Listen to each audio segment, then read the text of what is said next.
Thank you. Graham Morris. Thank you very much, Ms Elliott, and it's a pleasure to serve under your chairmanship. And I would like to congratulate the honourable member for Linlithgow and East Falkirk for securing this debate and for the forceful and cogent arguments that he's put forward in advocating the case for the petitioners today. I also want to thank my good and honourable friends across the House who have spoke so forcefully on this issue. I wish to speak in support of the petitions 581641 and 590216, signed by over 320,000 petitioners, quite a number from my own constituency in East Durham. And I want to declare my interest as chair of the All-Party Group for Human Relevant Science.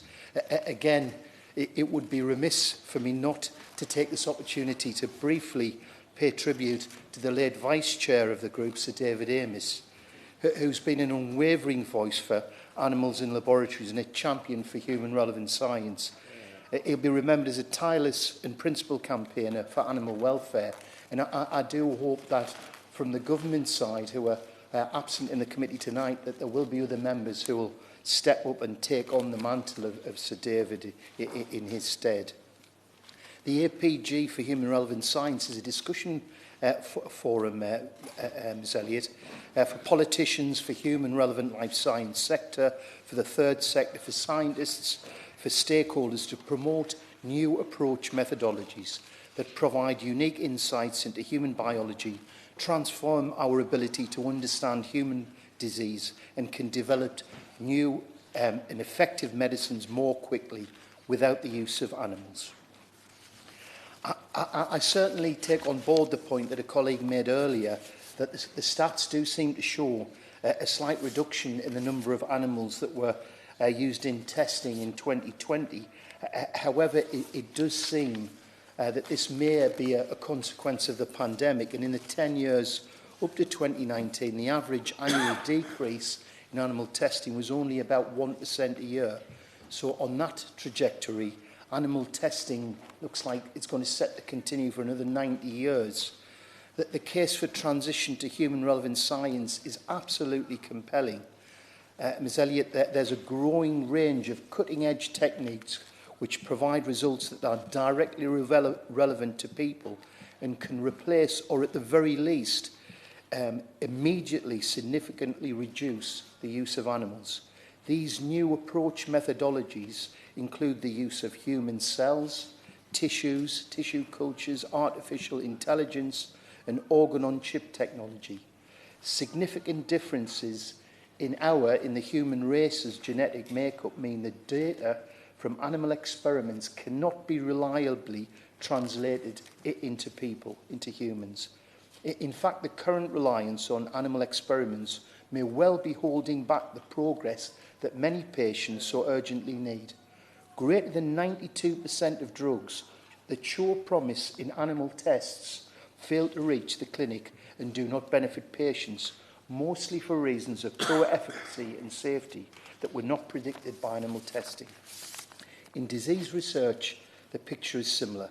For example, decades of efforts towards understanding neurodegenerative diseases such as Alzheimer's disease and Parkinson's disease, and to find effective therapies for them, have been huge failures due to the lack of human relevance of the majority of the animal experiments. The APG on Human Relevant Science has held several meetings by Zoom over the course of the last year, examining two main areas: funding barriers and regulatory barriers. As it stands, the funding made available for research via the National Centre for Replacement, Refinement and Reduction of Animals in Research, the NC3Rs that my colleague referred to, is not sufficient to support the transition to human relevant research. The NC3R's annual budget, indeed, only amounts to around £10 million.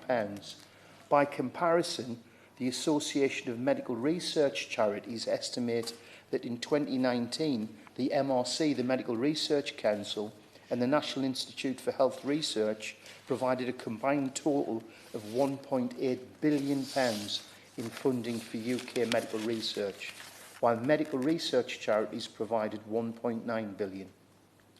The economic potential of animal-free methods is huge. By providing results that are directly relevant to people, new approach methodologies can accelerate the development of effective treatments that will transform patients' lives and reduce the economic cost of ill health.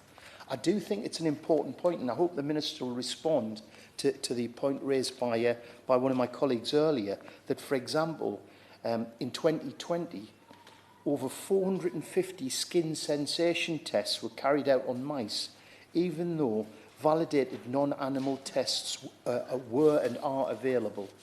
And that in 2020, not a single application for licences to conduct experiments in animals were refused permission. There's major public support for replacing animals testing with human-relevant techniques. The petitions that form the basis for this debate today attest to that. A YouGov poll also shows enormous public support. The government must take decisive and ambitious action to phase out animal experiments and phase in the use of cutting-edge, human-relevant techniques. Modernising medical research in this way will deliver major benefits for people, for animals and for the UK economy. Thank you.